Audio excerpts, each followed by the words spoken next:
तो नमस्ते प्रणाम स्वागत बरुआ सबके राइटर आशिक अभिषेक के चैनल पर। तो और सब बताइए आप सब कैसन बानी। उम्मीद करते रहुआ सब भी बढ़िया होखब, अच्छा होखब, मस्त होखब, तंदुरुस्त होखब। तो रहुआ सबन खातिर लेके आ गइल बानी बिल्कुल दर्दनाक, बिल्कुल ब्लास्ट, बिल्कुल खतरनाक मैटर, बिल्कुल नया कंपोजिशन, भोजपुरी दर्द भरा बसंत पंचमी के सरस्वती पूजा स्पेशल सॉन्ग। उम्मीद करते रहुआ सबके बेहद पसंद आई। अगर एकरा के रहुआ बढ़िया म्यूजिक बनवा के बढ़िया से दिल से मन से गायकी कहीतनी तो सरस्वती पूजा में 100% बाकी गाना राउर मार्केट में तहलका मचा दी। लेकिन ऐसे पहले रुआ सबन से एगो बात कहल चाहब कि अगर रुआ गायकी में इंटरेस्ट बा आ गायकी कल चाहतनी, गायकी रुआ के पसंद बा, गायकी में कदम रखले बानी आ रुआ के बढ़िया मेटर नहीं मिलत, बढ़िया गाना नहीं मिलत, बढ़िया से तुकबंदी नहीं मिलत, बढ़िया से म्यूजिक नहीं मिल पाओ, बढ़िया से रिकॉर्डिंग नहीं हो पाओ, तो रुआ अगर हमारे चैनल पर आ गए बन तो रुआ सबके निराश फैले के जरूरत नहीं है। कहीं से कि रुआ सबन खातिर हम हर एक प्रकार के सॉन्ग लिखिले, ट्रैक पर होके चाहे नया कंपोजिशन होके।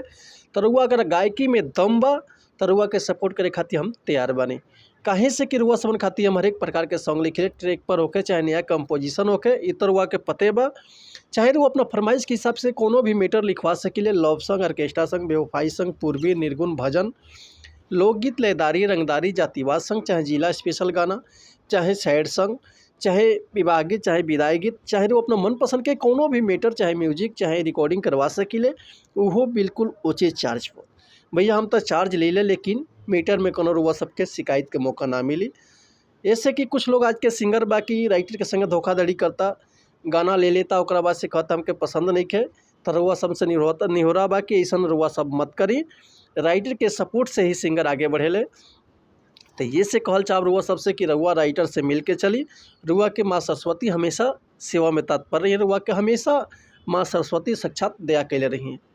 तो ये से कहल चाह चली देर ना करते हुए आज के मैटर देखल जा कैसे बा, का एकर लय बा, का एकर धुन बा, रुआ सबन के हम गा के बताओ तनी।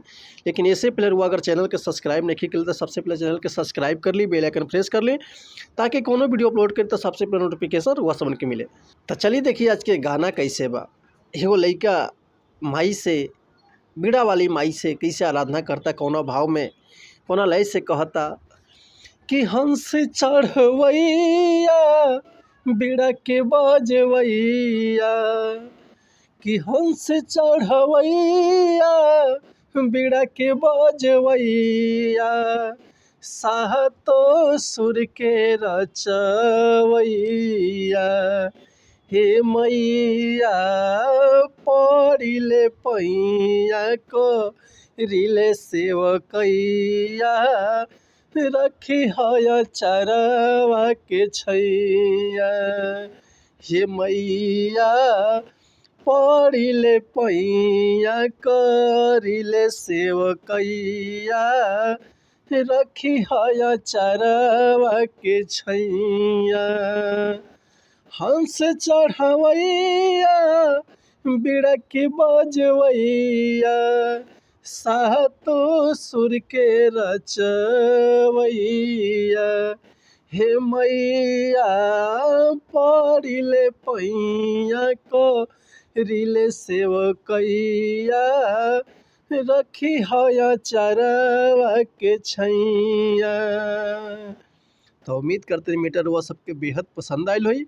अगर ये गाना के रुआ फुल लिखवाल चाहतनी, चाहे एकर म्यूजिक बनवाल चाहतनी, चाहे रिकॉर्डिंग करवाल चाहतनी, तो रुआ बेहिचक कॉल या व्हाट्सअप कर सकिले। रुआ के बिल्कुल उचित चार्ज पर फुल गाना मिल जाए, बढ़िया से बढ़िया म्यूजिक मिल जाए, बढ़िया से बढ़िया रिकॉर्डिंग हो जाए। तब मिलत है नेक्स्ट वीडियो में कुछ नया गाना, कुछ नया धुन, कुछ नया कंपोजिशन लेके।